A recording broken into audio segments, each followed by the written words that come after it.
Haleluya, saudaraku. Kita akan mendengarkan firman Tuhan, bahwasanya setiap anak Tuhan adalah pemenang jiwa. Pemenang jiwa. Tiap-tiap anak Tuhan dipakai Tuhan. Tiap-tiap anak Tuhan, ya saudara dan saya, adalah pemberita-pemberita Injil Tuhan. Saya akan membacakan kepada saudara Markus pasal 1 ayat 16. Beberapa ayat. Markus pasal 1 ayat 16. Ketika Yesus sedang berjalan menyusur danau Galilea, ia melihat Simon dan Andreas, saudara Simon. Mereka sedang menebarkan jala di danau sebab mereka penjala ikan. Yesus berkata kepada mereka, "Mari, ikutlah aku, dan kamu akan kujadikan penjala manusia." Mari, ikutlah aku, dan kamu akan kujadikan penjala manusia. Inilah panggilan Tuhan yang pertama kepada murid-muridnya. Tuhan Yesus tidak berkata, "Marilah, maka kamu akan bertobat." Bukan sampai di situ saja. Tuhan menghendaki kita menjadi penjala manusia. Menjala manusia buat kerajaan sorga. Sebab di luar kerajaan sorga manusia ini binasa. Oleh sebab itu Tuhan mau memakai kita semua menjala jiwa-jiwa masuk dalam kerajaan sorga. Dan pada akhir daripada pelayanan Tuhan Yesus, sekali lagi Tuhan Yesus berkata dalam Markus 16 ayat 15, lalu ia berkata kepada mereka, "Pergilah ke seluruh dunia, beritakanlah Injil kepada segala makhluk. Siapa yang percaya dan dibaptis akan diselamatkan, tetapi siapa yang tidak percaya akan dihukum. Tanda-tanda ini akan menyertai orang-orang yang percaya. Mereka akan mengusir setan-setan demi namaku. Mereka akan berbicara dalam bahasa-bahasa yang baru bagi mereka. Mereka akan memegang ular, dan sekalipun mereka minum racun maut, mereka tidak akan mendapat celaka. Mereka akan meletakkan tangannya atas orang sakit, dan orang itu akan sembuh." Saudara, akhirnya dari pelayanan Tuhan Yesus berkata, "Pergilah ke seluruh dunia, beritakanlah Injil kepada segala makhluk." Semua anak-anak Tuhan diajak Tuhan, diperintahkan Tuhan untuk memberitakan Injil kepada segala makhluk, memberitakan Injil kepada setiap jiwa-jiwa. Siapa yang percaya dan dibaptiskan, dialah akan selamatkan. Setelah percaya, memang kita perlu dibaptiskan. Tetapi siapa yang tidak percaya akan dihukum. Tiap-tiap anak-anak Tuhan perlu jadi pemenang jiwa. Ladang-ladang sudah menguning. Yohanes 4 ayat 35. Yohanes 4 ayat 35.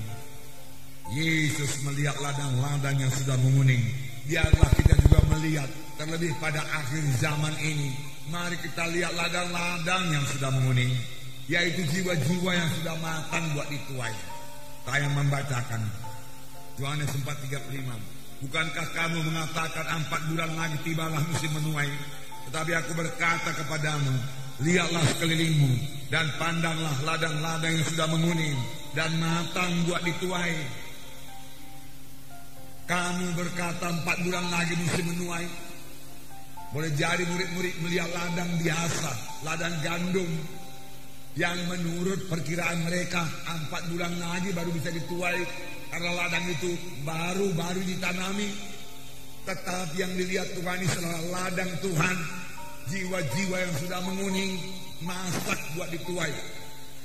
Tetapi aku berkata kepadamu, Tuhan berkata, angkatlah matamu, lihatlah sekelilingmu, pandanglah segala ladang-ladang sudah menguning buat dituai.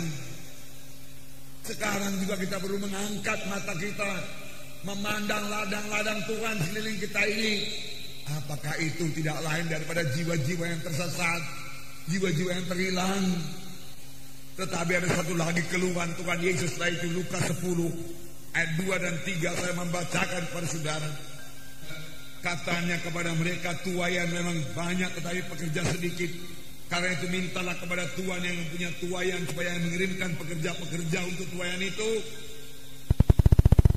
Persoalannya di sini, walau ladang-ladang sangat luas, ladang-ladang sudah menguning, siap sedia buat dituai, Tetapi pekerja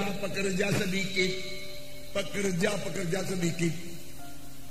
Marilah bayangkan pada pagi hari ini, saudara berdiri di tepi satu ladang yang sangat luas. Sejauh-jauh mata memandang, saudara melihat padi-padi yang sudah menguning semua. Boleh jadi berkilometer ke sana, menguning semua buat dituai. Tetapi saudara hanya melihat 20, 30, 40 pekerja saja. Pada ladangnya begitu lebar, begitu luas.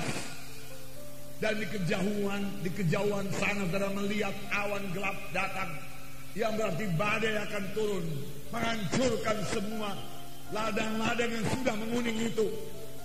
Dan pekerja begitu sedikit, hanya 20-30 orang. Tentu akan banyak sekali hasil panen itu akan musnah, tidak sempat dituai, hancur oleh badai tersebut. Inilah keadaan jiwa-jiwa pada sekarang ini, pada akhir zaman ini, saudaraku. Kemana-mana kita pergi, kita melihat jiwa-jiwa yang terhilang, jiwa-jiwa yang sebenarnya mau mendengarkan Injil Tuhan dan menerima Injil Tuhan, menerima keselamatan daripada Tuhan, kesembuhan daripada Tuhan.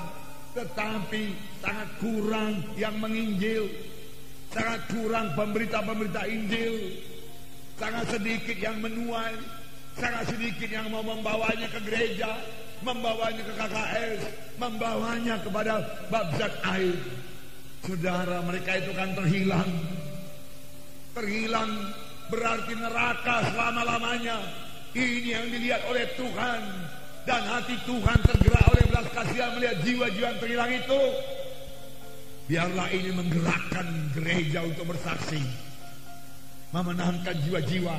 Biarlah setiap anak-anak Tuhan menjadi pemenang-pemenang jiwa. Amin, saudara.